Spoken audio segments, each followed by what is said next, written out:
Reanimatsiya bo'limida 10 kun davomida hushsiz holatda bo'ldim. Shundan keyin farzandimni qo'limga oldim.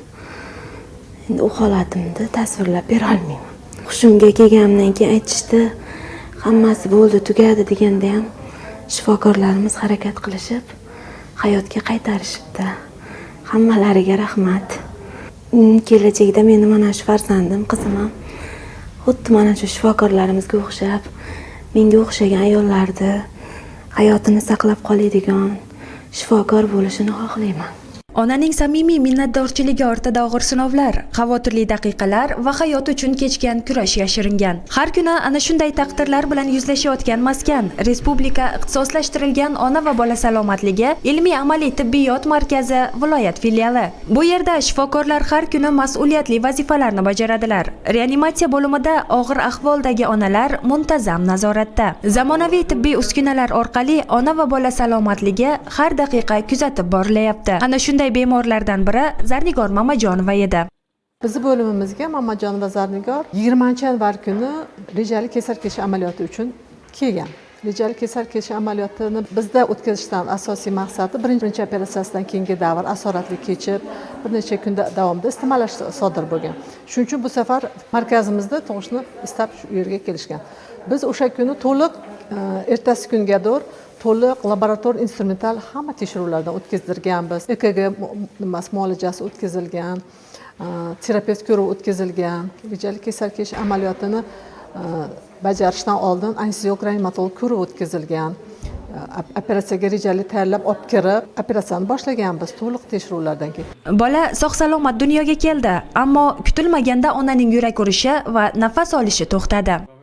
Kesar kechish amaliyoti vaqtida bemorimizda homilani olgandan keyin qo'qqisdan yurak to'xtashi kuzatilgan.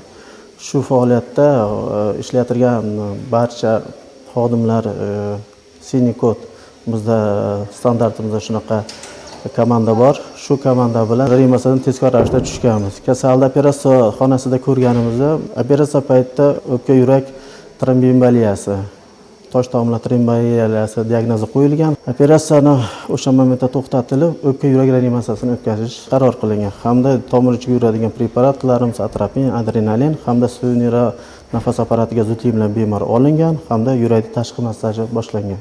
Shu fonda yurak 3 marta ishlab, 3 marta to'xtashi kuzatilgan. Iloji yo'q, oxirida protokolimiz bo'yicha o'pka yurak reanimatsiyasi samarasiz bo'layotgan paytda defibrilyator o'tkazish qaror qilingan. Va defibrilyator 3 marotaba defibrilyator o'tkazilgan. O'shani fonida yurak faoliyati tiklangan. Shifokorlarning tajribasi, tezkorligi va fidoyiligi tufayli onaning yuragi yana ura boshladi. Sun'iy nafas beruvchi moslamadagi bemorning holati hanuz xavf ostida edi. Zudlik bilan kardiyo brigada chaqirildi. Kardiyo brigada keldi va konsilium o'tkazildi. Lekin yurakni ochib, laparotomiya qilib yurakni ochib trombni olish birinchi bo'lim masalasi qo'yildi, lekin kasallik umumiy ahvoli og'irligi uchun bu holat voz kechildi. Ikkinchi, trombni eritish masalasi ko'rildi.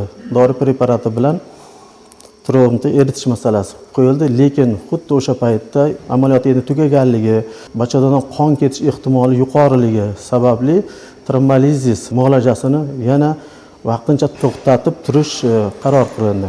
Ahvoli o'ta og'ir bo'ldi. U kuzatilgan voqealar o'tkir yurak yetishmovchiligi, o'tkir nafas yetishmovchiligi doimiy ravishda o'lim xavfi bemorga xavf solib turdi. Bir sutka o'tgandan keyin bemorda protokolimiz bo'yicha o'sha geparinizatsiya shunaqalarni iloji yo'q o'tkazdik trombni eritish maqsadida. Bugun esa Zarnigor sog'ayib, farzandini bag'riga bosgan holda shifoxonadan uyiga qaytmoqda.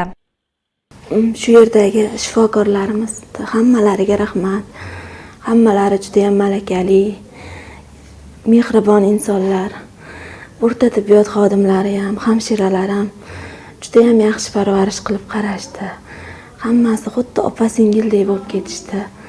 Hammalariga rahmat shifokorlarimizga.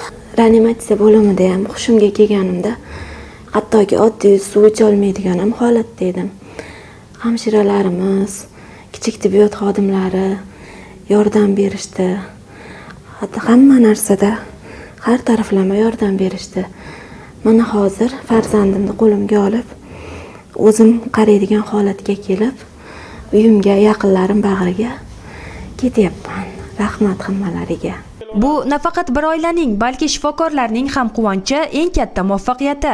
Viloyatda onalar va bolalar o'limini kamaytirish, shifokorlar malakasini oshirish, aholiga tibbiy tushuntirish targ'ibot ishlarini kuchaytirish borasidagi sa'y-harakatlar odamlar hayotini asrab qolmoqda. Tasvirga olish jarayonlari vaqtida esa maskanda yana bir oilaning quvonchi bo'lib, dunyoga kelgan chaqaloq yig'isi eshitildi.